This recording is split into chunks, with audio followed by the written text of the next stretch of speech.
안녕하세요. 혹시 여러분은 지옥으로 들어가려는 입구에서 누군가 저를 막아주었다면 어떤 기분이 들까요? 그 누군가를 은인으로 생각하며 감사하게 생각하겠죠.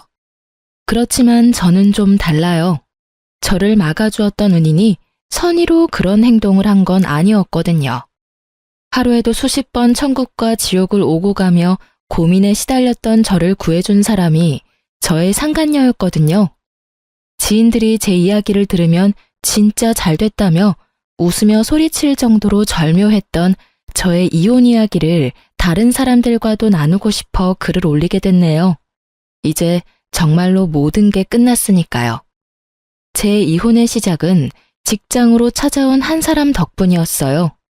일을 마치고 급히 나오는데 한 여자가 저를 찾아왔더군요. 저는 급히 저를 찾았다는 여성을 안으로 들였어요. 당신이 이영준 씨 와이프예요?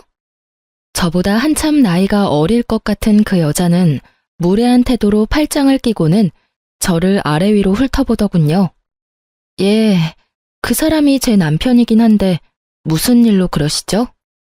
사람 많은 데서 할 이야기는 아니지만 당신 남편이랑 빨리 헤어져요.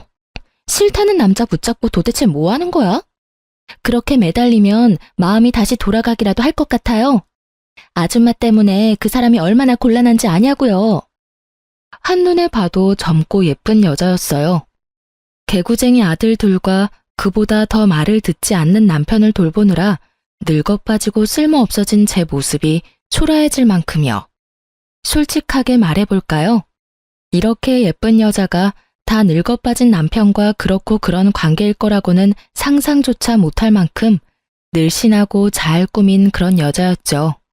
그리고 저런 말을 꺼낼 줄은 더욱 상상 못했고요. 정리 중이라 시끄러웠던 곳이 조용해졌어요. 목소리는 얼마나 큰지 직장 동료들이 다 들었거든요. 우리 남편이랑 뭐요? 저희 사귀는 사이예요. 무늬만 부부인 그쪽이랑은 완전 다르거든요. 뱃속에는 아이까지 있는데 깨끗하게 이혼해 줄 거죠? 여기까지 찾아온 이상 저도 맨입으로 이혼하라는 건 아니에요. 상간녀 소송 할 거면 해요. 그 사람이 다 갚아주기로 이미 약속했으니까. 그러니까 알아서 눈치껏 좀 빠져줘요, 아줌마. 그 이야기를 들으면서 저는 정말 천국과 지옥을 오갔어요. 동료들 앞에서 남편의 불륜이 탄로났다는 수치스러움과 지금 이 지옥 같은 상황에서 빠져나가게 해줄 거라는 안도감이 저를 가득 채웠거든요. 차분하게 생각해보니 도리어 제게 반가운 말이더군요. 그리고 지금 이 상황에 이런 말을 하는 상간녀는 아무것도 모르고 있구나라는 걸 파악했거든요. 그래요? 그렇게나 사랑하신다고요? 그럼 이혼해 드릴게요. 그 늙고 볼품없는 남자를 원한다면 드릴게요. 꼭 결혼해서 행복하게 사세요. 제 말에 상간녀는 생각보다 더 크게 당황한 표정이었어요. 그럴 수밖에요. 모진 소리 들을 거 각오하고 여길 찾지 않았겠어요? 그런데 선뜻 이혼해주겠다니 본인도 당황스러운 거겠죠. 저는 웃어줬어요. 이 수치스러움과 쪽팔림보다도 눈앞에 상간녀가 저 대신 지옥으로 걸어 들어가게 될 걸 예상하고 있었으니까요. 남편의 상간녀에 대해 처음으로 알게 된 건 5년 전이었어요. 시부가 무척 많이 아팠던 때였죠. 남편은 사업으로 바쁜 사람이었지만 부모 생각은 지극한 효자라 바쁜 자기 대신 제게 시부모를 잘 모셔달라 했었어요. 당시 남편은 사업으로 많이 바쁜 상태였고 어쩔 수 없이 제게 그 수발의 몫이 돌아왔어요. 주변 사람들이 보면 참 잘한다, 때로는 너무 힘들겠다는 말을 들을 정도로 저는 시부모 수발의 진심이었어요. 제가 착해서가 아니라 만약 제 수고로움이 힘들어 보이지 않으면 남편이 합가 이야기를 꺼낼까봐 두려웠거든요. 그래서 눈에 띄게 열심히 한 면이 있었죠. 처음에는 아픈 시부도 그런 시부를 간병하는 시모도 제 수발이 당연하다는 듯 여기더라고요. 일을 하며 아이까지 돌보는 제가 일을 마치고 시댁을 찾아 청소하고 빨래하고 밥 해놓고 반찬하고 솔직히 어마어마한 양의 일을 처리했다고 보면 돼요. 합가하면 더 편했을지도 모르겠다고 이야기하지만 합가했었어 봐요. 이런 일 말고도 신경 써야 할 일이 얼마나 많겠어요. 그래서 열심히 했어요. 시무는 매번 제게 거리낌 없이 요구사항을 말했어요. 집 청소가 어떻다, 반찬이 어떻다, 신경 좀 써라 등등. 선의로 하는 일에 감나라 배나라 하시곤 했거든요. 남편도 제 스트레스에 한몫하긴 했죠. 시댁 상태가 말이 아닌데다가 저에게 그 수발까지 요구했으면 자주 시댁에 와서 들여다보기라도 해야 하잖아요. 그렇지만 남편은 매번 바빴어요. 사업하느라 바쁘다는 걸 알고 있었지만 정말 주말 부부만큼 보지 못하는 날이 더 많았거든요. 그때쯤에는 아들들도 아빠를 찾지 않는 게 당연한 일이 됐을 정도였고요. 제게 생활비를 많이 주지는 않았지만 분명히 저금을 하며 착실히 모으고 있을 거라는 생각을 했어요. 뭐 다 착각이었지만요. 시부모를 모시고 병원을 다녀오는 길이었어요. 시부 상태가 나쁘다는 말에 급히 눈치 보며 연차까지 쓰고 나와 두 분을 모시고 갔다 오던 길이었거든요. 두 분 심기는 많이 불편했어요. 이거 봐라. 네가 같이 살고 있었으면 이런 일도 없었지 않니? 갑자기 아버지 쓰러지고 내가 할 수 있는 일이 없었어. 너희 진짜 합가할 생각 없는 거니? 네가 적극적으로 이야기하면 네 남편이 싫다고 할 리가 없지 않니? 어머님, 아들들 이사하면 학교도 다 옮겨야 하고 애들 친구들하고도 다 헤어져야 하잖아요. 예민한 나이인데 좀 이해해 주세요. 그리고 제 직장도 시댁에서는 너무 멀어서. 그러니 하는 말 아니냐? 직장을 우리 집 근처로 옮기던지. 그리고 손주들이야 뭐가 그리 중요해? 어른들부터 잘 챙겨야 아랫사람들이 잘 되는 거야. 그간의 제 노고 따위는 가뿐히 씹어드시는 시모 말에 기분이 상한 건 저도 마찬가지였죠. 제 시간, 노동력, 정신노동까지 써야 하는 일인데 합가라니 말도 안 되는 일이었죠. 그래서 간곡하게 안 된다며 운전에만 집중하고 있었어요. 그러다 길을 잘못 들게 됐어요. 시모 말 때문에 화가 나서 빠져야 하는 길에 빠지지 못하고 직진하게 됐거든요.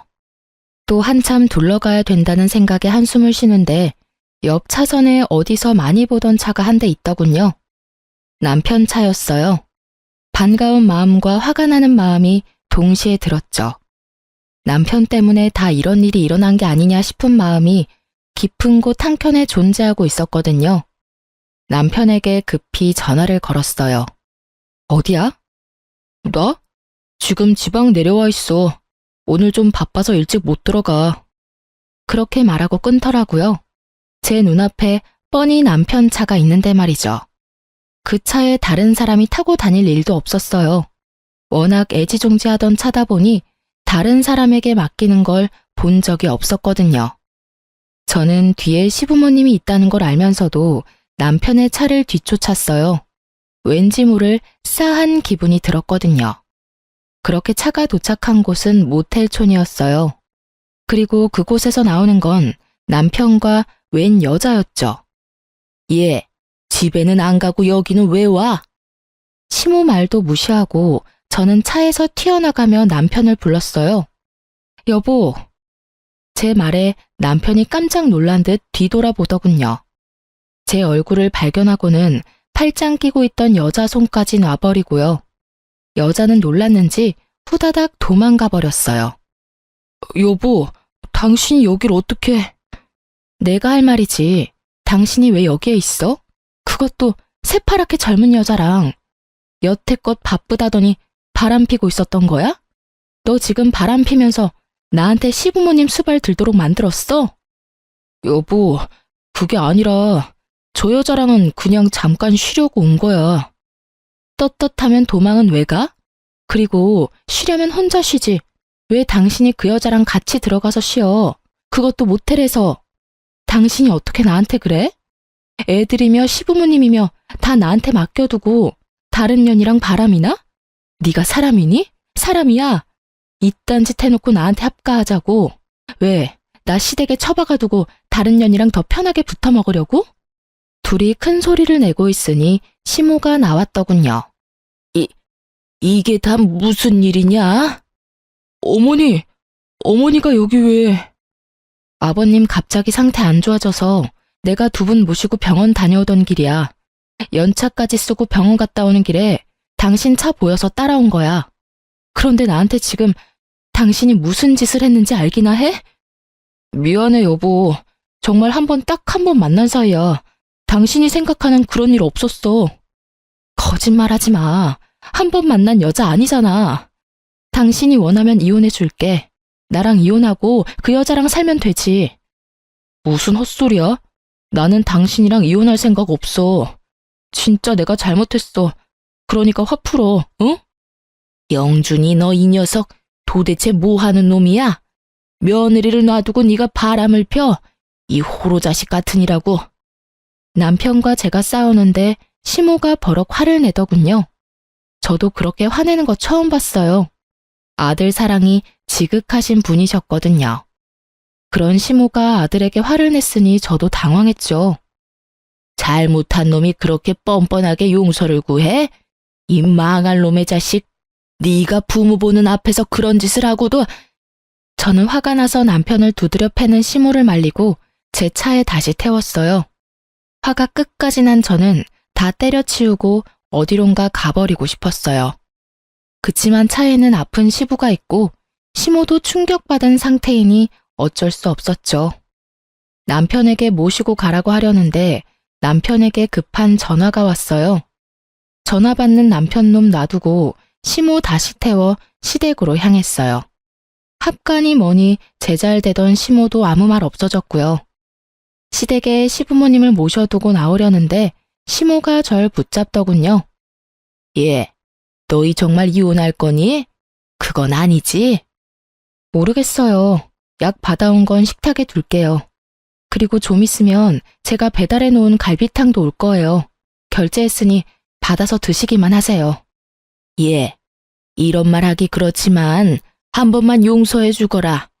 내가 너에게 사과하마. 내 아들이라서가 아니라 한 번은 용서할 수 있지 않니? 대신이라고 하기엔 좀 그렇지만 내가 해줄 수 있는 게 있을 거야. 너희 시아버지가 가지고 있는 집이 있지? 그거 너한테 주마. 아들이 둘이나 있고 여태껏 가정 잘 꾸려왔으니 이혼은 하지 말거라. 그렇게까지 하지 않으셔도 돼요. 그 사람 마음이 떠난 거면 제가 뭘 해도 원상복구는 안 될 거예요. 내가 아들 녀석 호되게 혼내주마. 그러니까 한 번만 용서해줘라. 그 녀석도 잘 알 거야. 그 여자랑 깊은 관계였으면 그 자리에서 더 당당하게 굴었겠지. 그런 것도 아니지 않니? 필시 그냥 잠깐 정신이 나갔던 걸 거야. 내가 크게 혼낼 테니 네가 한 번만 눈 딱 감아줘. 저는 아무 말 않고 시댁을 나왔고 그날 저녁 집에 돌아온 남편과 밖에서 크게 싸웠어요. 애들 앞에서 싸우는 꼴 보여주기 싫어서 남편 차 안에서 이야기했거든요. 그래서 어떻게 할 건데? 어떻게 하고 말 것도 없어. 나 진짜로 그냥 가볍게 만났고 진지한 사이도 아니었어. 가볍게 만나서 모텔이야? 그렇게 넘어가려고 하지 마. 나는 당신이 그런 짓 한 거 절대로 용서 못해. 지금 내 상황이 얼마나 힘든지 알고 있으면서 그딴 짓을 해? 집에 당신이 들어오지 않는 동안 나 혼자 집안일에 육아에 시부모 부양까지 다 했어. 당신 일하느라 바쁘다고. 그런데 당신 바람 폈잖아. 여태까지 그랬겠지. 나 일하는 동안 여자 만나고 시부모님 나한테 맡겨두고 몰래 데이트했겠지. 난 절대로 그냥은 못 넘어가. 미안하다고 했잖아. 제발 한 번만 용서해줘. 나도 당신이 얼마나 힘든지 알아. 이제부터는 나도 도울게. 그럼 됐지? 이번에도 나한테 시부모님 맡겨두고 너는 혼자 싱글라이프 즐기게? 그럴 리 없잖아. 진짜로 미안하다고 생각해. 그니까 이번만 좀 봐줘. 우리 애들 위해서라도. 곧 중학교, 초등학교 들어갈 애들 걱정도 안 돼? 돈 많이 들 때잖아. 한 번만 용서해줘. 나 진짜로 2번 다시 바람 안 피울게. 그 말을 믿는 건 아니었지만 애들 말은 맞았어요. 사춘기 청소년, 예민한 아이들이었고 아이들의 미래를 위해서도 아빠가 없는 건 아니라고 생각했거든요. 아이가 걸려있는 일에는 언제나 제가 약자가 될 수밖에 없는 현실이 싫었지만 어쩔 수 없이 이번 일은 없던 일로 하기로 결정했어요. 그 부분에 대해 각서까지 썼죠. 그 각서가 종이 쪼가리일 뿐이라는 것은 알았지만 그것도 없으면 정말 아무것도 해결이 안 된 것 같은 기분이었거든요. 나중에 시모에게 다시 결혼 생활을 이어가겠다고 말했는데 시부와 시모는 저를 데리고 가 시부가 가진 집 명의를 변경해줬어요. 그러고는 남편에게는 아무 말 하지 말라고 하시더군요. 몰래 가지고 있다가 힘들 때 써먹을 수도 있을 거고 혹시라도 시부모님 돌아가시고 나면 도움이 될 거라고 말이죠. 그렇게 제게는 남편 모르는 시부 명의의 집이 생겼고 남편은 그 뒤로 조용히 지내서 모든 게 제자리를 찾아가는 기분이었어요. 솔직히 시부 명의 집이 생겼다고 해서 제게 큰 변화가 있는 건 아니었어요. 다만 참고 사는 이유 중에 시부모님의 당부가 생겼다 뿐이죠. 그 뒤로도 저의 생활은 크게 변함이 없었어요. 가끔 남편 뒤를 캐는 것 말고는요. 그러던 어느 날 갑작스럽게 시모가 교통사고로 돌아가셨어요. 시부는 충격을 받았는지 상태가 악화되어 병원에 급히 입원하셨어요. 장례를 치르는 동안 남편은 골똘히 무언가를 생각하는 모양새였어요. 저에게 건성으로 대하는 모습을 보며 기분이 나빴지만 상황이 상황인지라 그냥 넘어갔죠. 부모님이 돌아가셨으니 정신이 없을 것 같기도 하다고 생각했거든요. 상을 다 치르고 시부도 어느 정도 안정이 되어 퇴원하고 집에 돌아왔는데 시부가 이상한 소리를 자꾸 하시는 거예요. 어머님 어디 갔냐고 묻고 비밀번호도 잊어버리고 하루는 밖에 나갔다가 집을 못 찾아온 일이 생겼죠. 그렇게 시부를 데리고 병원에 가니 치매 증상이라고 하시더군요. 시모를 잃고 급격한 충격으로 이전부터 보였던 경미했던 인지장애가 더 심해진 거 아닌가 하고 추측했어요. 남편이 집에 돌아오면 그 이야기를 하려고 생각하며 집에 돌아왔는데 집 우편함에 편지가 하나 와 있더라고요. 보니까 남편의 건강검진 결과였어요. 2, 3주 전에 검진을 했는데 그때 결과가 나온 거죠. 저는 아무 생각 없이 우편을 뜯었는데 남편의 간 수치가 좋지 않더군요. 엄청 나쁜 수치는 아니었지만 재검을 하라는 의사소견이 있더군요. 당신 간 수치가 좋지 않아서 재검하라는데? 그 정도 수치는 괜찮아. 어머니 상 치르느라 몸이 좀 피곤했나 봐. 좀 쉬면 괜찮아지겠지. 그래도 혹시 모르니 정밀검사 받아봐. 나 오늘 병원 갔다 왔어. 아버님 모시고. 아버님 치매라고 하셨어. 이런 상황에 당신 몸까지 아프면 내가 못 버티니까 꼭 재검 받아. 알았지? 제 당부에 남편이 깜짝 놀라더군요. 시부가 치매라는 사실에 놀란 듯 보였죠. 하긴 얼마 전에는 시모상, 이번에는 시부의 치매 소식까지. 제 걱정이 이해가 되기는 했는지 남편이 이참에 검사 받겠다고 하더군요. 그 주 주말에 남편이 정밀검사를 받으러 갔다 왔는데 한눈에 봐도 얼굴이 영 안 좋았어요. 뭐가 이상이 있는가 보다 싶었죠. 그런데 그 뒤에 남편이 저한테 병원을 같이 가자고 하더군요. 그렇게 남편과 병원을 방문했다가 남편이 간암 2기라는 사실을 알게 됐어요. 의사는 이식이 필요할 수 있다고 말했고 저는 멍해졌어요. 의사의 말을 듣고 있는데 아무것도 귀에 안 들어오더라고요. 점점 멀어지는 목소리에 계속 그 생각만 들었어요. 이제 어쩌나 하는. 아픈 시부는 치매에 걸렸으니 내가 돌볼 수 없다 치더라도 아직 대학까지 갈 길이 먼 우리 두 아들과 남편의 암수발까지 어찌드나 하는 생각만 들었죠. 여보, 나 당신한테 잘한 거 아무것도 없는 거 알아. 그치만 우리 아들들 생각해서라도 간이식 좀 해줘. 아직 이식해야 한다고 확정난 건 아니잖아. 치료 잘 받아. 우선 이식 안 하고 끝내는 선이면 제일 좋지. 저는 선뜻 이식을 해주겠다는 말을 하지 못했어요. 제 몸이 축나면 어린 아이들은 어쩌나 하는 마음이 먼저 앞섰던 것이 사실이에요. 그리고 무엇보다도 이 남자는 저를 배신한 적이 있으니까요. 아마 남편의 외도를 몰랐다면 저는 기꺼이 제 간도 내어줬을 거예요. 그렇지만 이미 한 번의 외도를 겪었으니 고민이 되는 거였죠. 남편은 집에 있는 동안 간이식에 대해 끈질기게 제게 물어왔지만 저는 계속 그 이야기를 피했어요. 그리고 남편은 치료를 위해 병원으로 들어가게 됐고 남은 저는 남편이 항암 치료받고 돌아올 집을 청소하기 시작했죠. 암 환자에게 더러운 환경을 제공할 수는 없으니 깨끗하게 집안을 치웠어요. 남편이 쌓아둔 물건들을 청소하는 중에 너무나 충격적인 걸 발견하고는 그 자리에서 주저앉았어요. 이혼 신고서였어요. 그것도 작성이 되어 있는 신고서였죠. 제가 써야 할 부분만 남겨두고 나머지는 빼곡히 채워진 서류를 보며 저는 이를 악물었어요. 아마 이 서류가 자신의 암 진단 소식을 듣고 쓰여지지는 않았을 거예요. 분명히 암 진단 되기 전에 쓴 거겠죠. 그러니 지금 저한테 간이식 나팔을 불며 해달라고 난리인 거고요. 저는 자리에 앉아 그 분노를 고스란히 곱씹고 있었어요. 정말 욕이 한 바가지 나올 것 같았죠.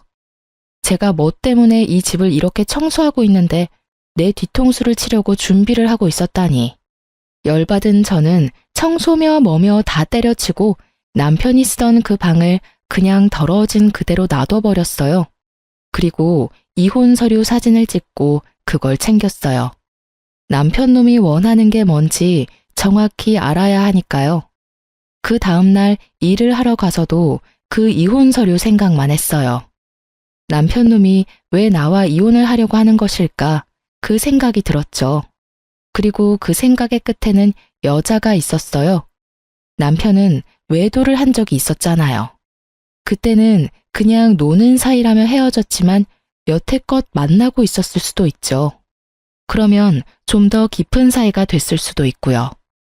그렇게 하루 종일을 그런 생각과 씨름하며 스트레스 받던 제게 그 여자가 찾아온 건 퇴근하기 직전이었어요. 그리고 그 여자가 제게 남편과 헤어져 달라고 하더군요. 그 이야기를 들으면서 그 여자는 저를 화나게 할 작정이었던 것 같아요.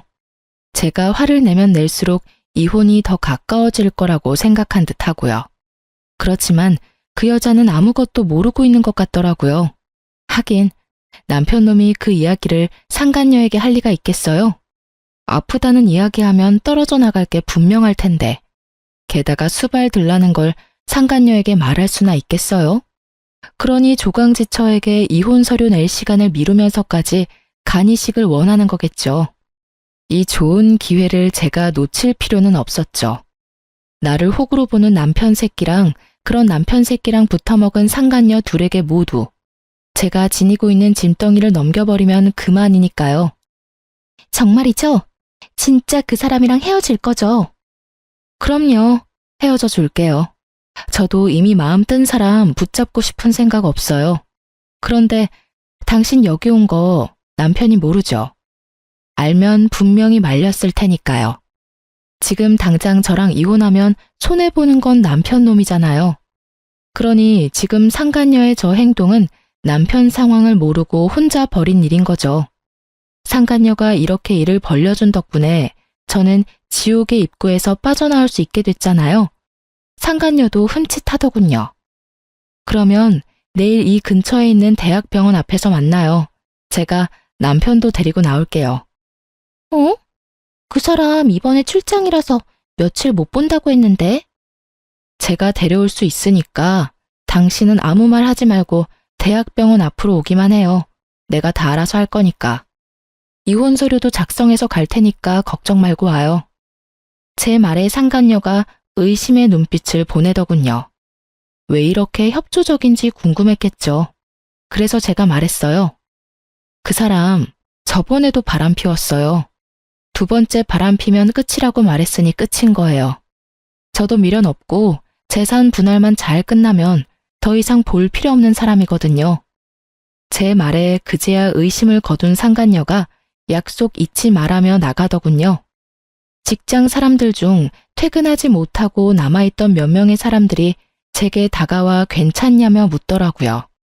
정말 이 순간에는 너무 부끄러웠어요. 상간녀가 회사로 찾아올 정도니. 솔직히 상간녀에게 남편을 넘기는 건 열받지 않았으나 저를 이런 비참한 꼴로 만든 건 정말 열받았어요.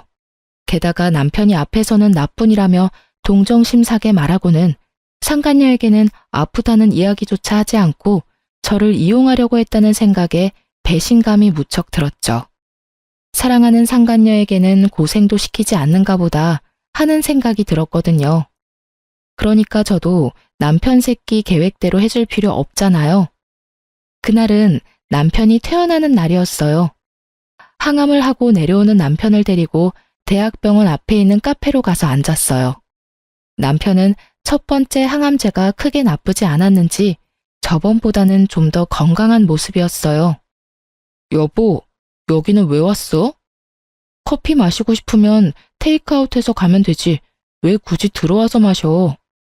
아, 오늘 여기서 만날 사람 있거든. 걱정하지 마. 곧 올 거야. 그 사람하고 약속한 게 있어서 꼭 전해줘야 하거든. 그럼 난 차에 가 있으면 안 돼? 안 돼. 당신도 옆에 꼭 있어야 해. 당신 건강도 걱정되고. 옆에 있어도 불편하지는 않을 거야. 당신도 아는 사람이거든. 제 말이 끝나기가 무섭게 상간녀가 카페 안으로 들어오더군요. 앉아있는 저와 뒤돌아 앉아있는 남편을 보며 환하게 웃음 지으면서요. 저도 일어나면서 아는 척했죠. 남편이 뒤를 돌아보는데 그 모습에 정말 웃음이 날 뻔했어요. 귀신이라도 본 듯한 표정이었으니까요. 약속 지켰네요. 이혼하기로 이야기 다 된 거 맞죠? 자기는 출장 간다더니 벌써 끝난 거야? 그럼 나한테 와야지. 와이프한테 잡혀서는. 당당하게 임신을 요구하는 상간녀 앞에 제가 이혼 신고 서류를 내놨어요. 남편이 제가 쓸 곳만 비워둔 신고서를 채워서 말이죠. 그걸 본 남편의 눈동자가 동그랗게 떠지더니 저와 서류를 왔다 갔다 보기 바쁘더군요. 이혼해줘. 어제 당신 애인이 내 직장까지 찾아와서 이혼하라며 난리더라고. 열받아서 이혼 안 해주려고 했는데 내가 청소하다가 당신이 써놓은 이 서류를 발견했거든? 이혼이 하고 싶었으면 미리 이야기했으면 됐잖아. 왜 질질 끌어서 사람을 힘들게 해? 내가 알아봤는데 당신 저 상간녀랑 오래 만났더라? 애까지 있다는데 알고는 있어? 하긴 아니까 이혼 서류를 써놨겠지. 내가 빈칸 채워왔으니까 이혼해줘. 자기야, 빨리 인감도장 찍어. 그러면 이혼 확정이야. 이제 우리 눈치 보면서 만나지 않아도 되고 우리 아이도 아빠 가지고 태어날 수 있겠지. 뭐해? 도장 안 찍고. 남편 새끼는 땀을 삐질삐질 흘리며 서류만 쳐다보고 있더군요. 하긴 저한테 요구해야 할 일이 얼마나 많은데 이혼이 하고 싶겠어요? 그리고 제 몸이 아픈 걸 알면 상간녀가 자기랑 결혼하고 싶겠냐고요. 그래, 도장 찍어. 상간녀가 도장 찍으라잖아. 알지? 도장 찍고 나면 다 끝나. 재산 분할하고 아이들 친권, 양육권 나한테 주면 돼. 그 이상 당신하고 나 사이에는 아무것도 없는 거지. 이혼은 안 돼. 너 여기 왜 왔어? 아니, 와이프 직장까지 쳐들어가서 무슨 짓 한 거야? 자기, 지금 나한테 화낸 거야? 아니, 겉보다 이혼을 왜 안 하는 거야? 저번에 하겠다고 철석같이 약속해놓고 왜? 너 혹시 와이프 못 떠나겠다 뭐 이런 거야? 나 임신까지 시켜놓고. 그런 거 아니야. 애는 책임질게. 그치만 이혼은 지금 하면 안 된다고. 당신 이해를 좀 해. 내 상황이 지금... 여튼 안 돼. 이혼은 절대 안 돼. 이혼은 절대 안 된다는 말에 상간녀가 남편 새끼 뺨을 철썩 때리더군요. 어휴, 어찌나 통쾌하던지. 와이프 버리고 사랑할 정도였던 여자 손에 맞으니 기분이 남달랐겠죠. 상간녀는 기분이 나쁜지 남편 놈에게 따지더라고요. 왜 안 된다는 건데?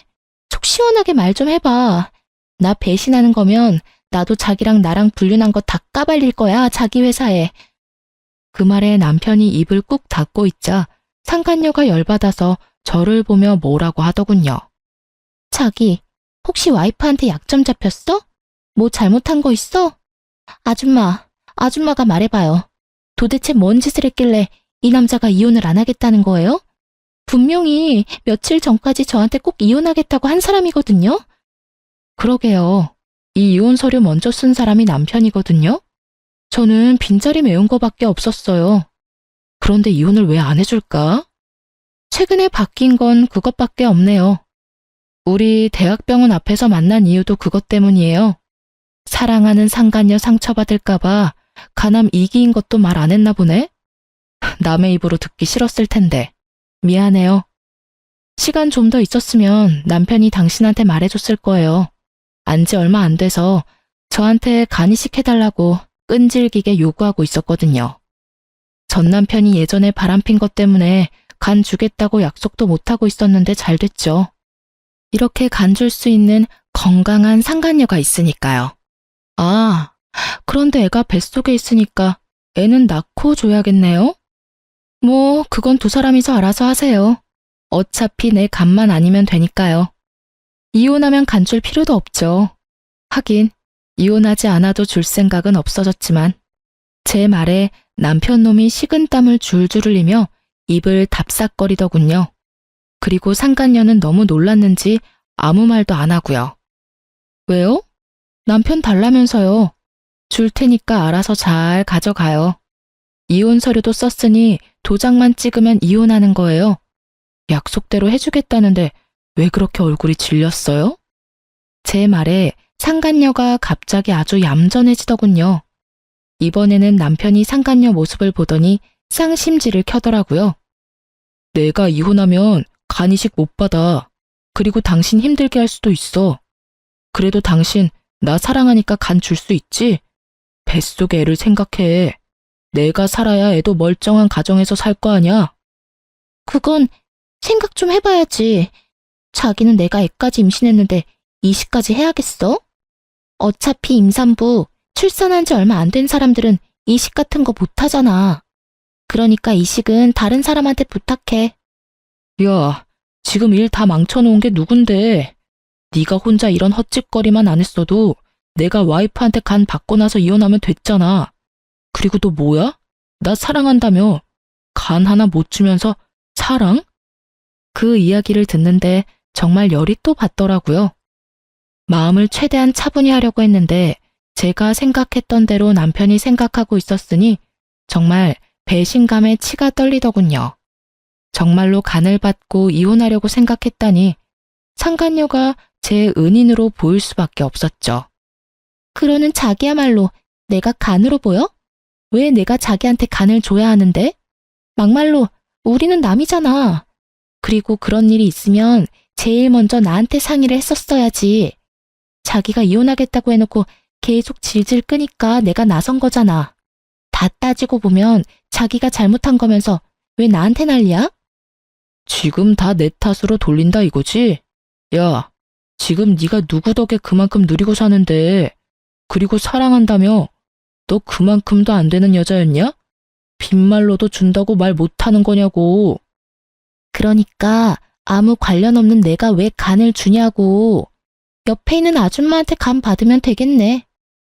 네가 다 망쳐놨잖아. 내가 좀만 기다리라고 했지. 하여튼 멍청한 것도 병이지.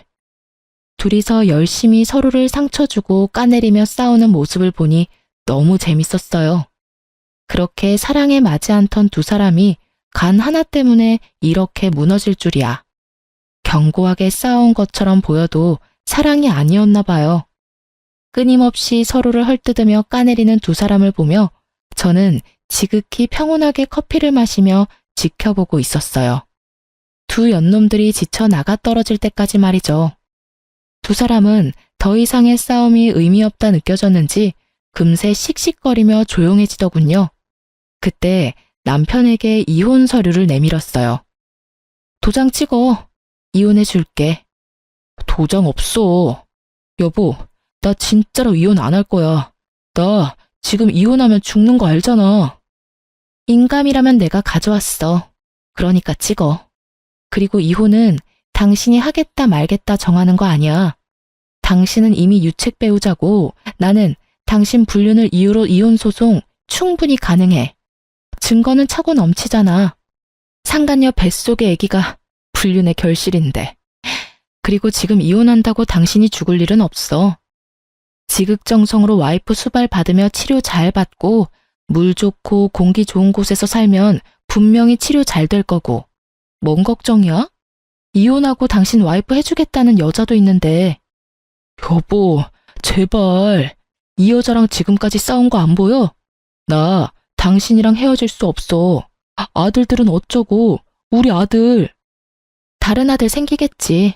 딸인지 아들인지는 모르겠지만. 자식이 하나뿐인 것도 아닌데 무슨 아들 걱정? 그리고 당신이 아들 걱정을 했으면 바람을 피지는 말았어야지. 이미 나랑 이혼할 준비까지 해놓고 아들 핑계 대기는? 내가 아무것도 모르는 년처럼 보이지? 다 알아. 당신의 그 얄팍한 생각이 눈에 보여서 미치도록 짜증난다고. 간? 염치도 양심도 없는 놈아. 그걸 왜 나한테 이야기해? 이혼하고 재혼할 여자한테 부탁하라고. 제 말에 상간녀는 고개를 돌려버렸고 남편 놈은 결국 인감을 찍었어요.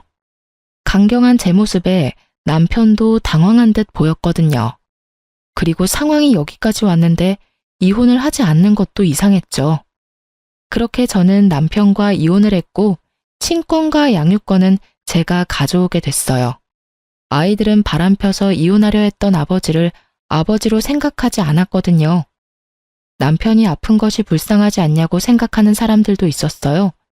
그래도 아픈 사람인데 참고 살아야 한다고요. 그런데 참고 살면 남는 게 뭐죠? 이미 남편의 마음은 제가 아닌 다른 여자에게 있고 새로 태어날 아이에게 있는데 그러려고 이혼까지 생각한 남자에게 제가 뭐하러 미련을 둬요. 두 사람이 치고받고 싸우는 모습에 둘이 헤어진 줄 알았는데 아니더군요. 두 사람이 화해를 했는지 저와의 이혼 후 상간녀와 결혼을 했더라고요.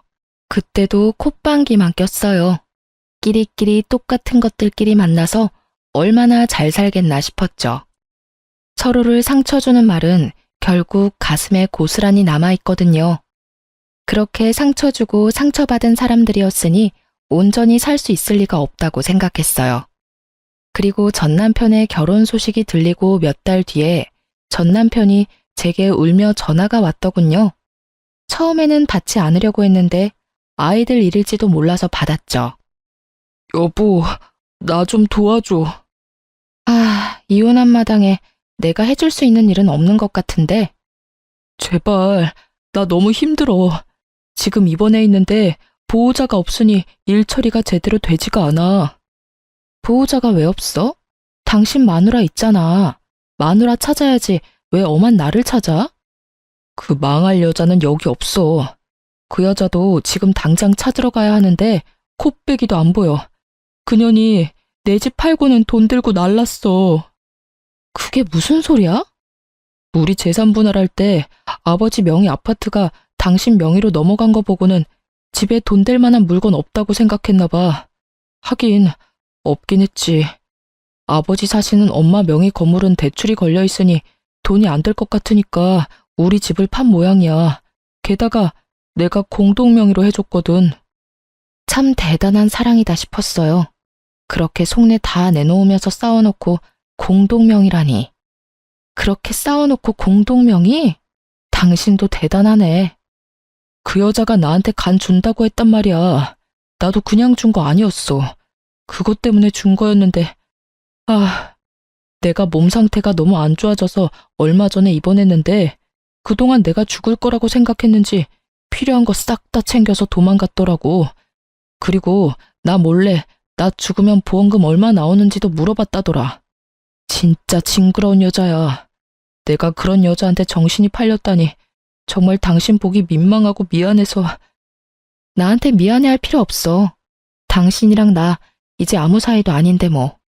그래서 신세한탄 하려고 나한테 전화한 거야? 그건 아니고 나 죽으면 보험금 그 여자가 다 가져갈 건데 당신 그거라도 챙겨야 하잖아. 그러니까 다시 재결합하자 우리. 나도 그런 여자한테 속아서 당한 거고 당신도 한 번만 눈 감아주면 되잖아. 다 끝난 마당에 보험금은 무슨 보험금인가 싶었죠. 그러니까 당신이 나한테 간이식 좀 해줄 수 없을까? 나 그 여자 때문에 스트레스를 너무 많이 받아서 그런지 몸 상태가 너무 안 좋아져서 간이식까지 해야 한다고 하거든.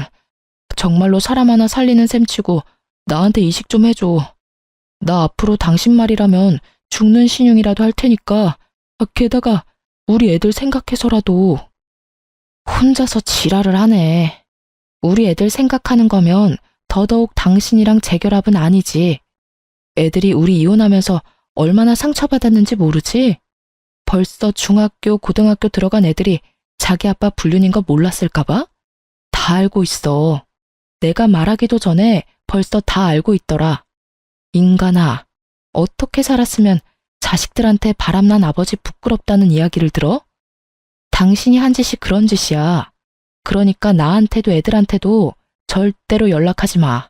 알았어? 여보, 나 진짜로 당신 없으면 죽을지도 몰라.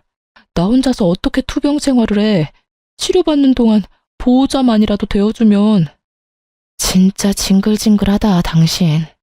나한테 간 줄 거냐고 악착같이 묻고 다녔을 때 이미 나랑 이혼하려고 생각했던 거 알아.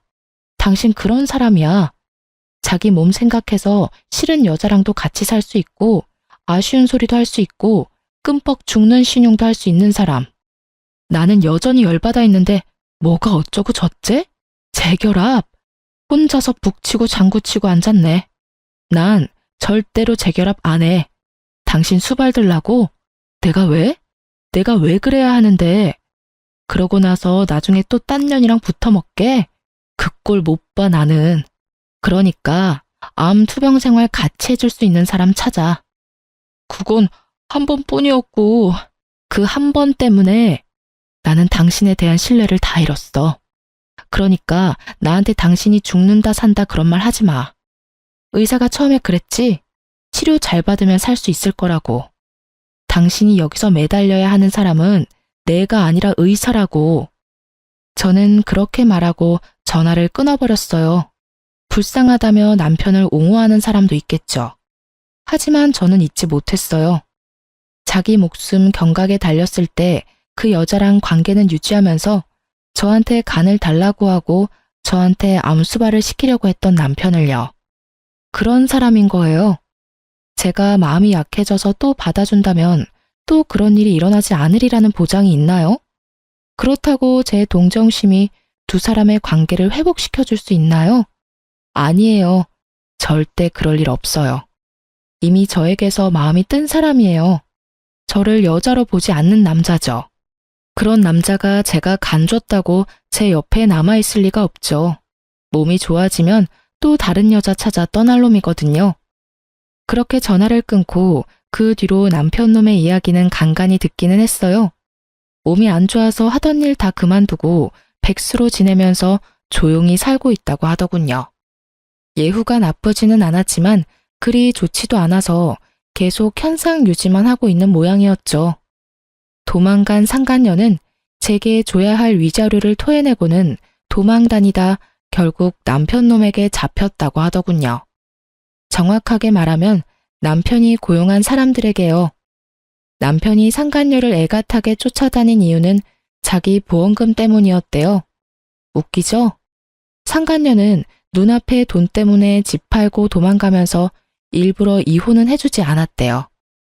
죽으면 보험금이나 재산이 자기한테 넘어올 거라고 생각했나 보더라고요. 또 그걸 두고 볼 수 없던 남편이 악착같이 상간녀를 쫓아다녔으니 결국 두 사람의 재혼은 이혼으로 끝을 맺었어요. 그럴 거 뭐하러 그렇게 둘이 붙어먹으면서 사랑 노름이나 했는지.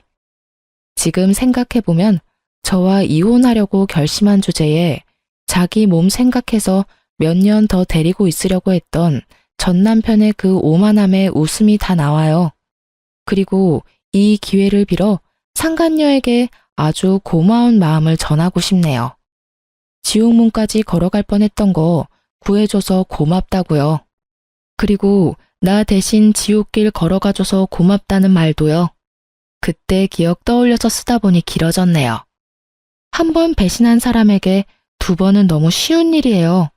그러니까 배신당했다면 뒤돌아보지 마세요.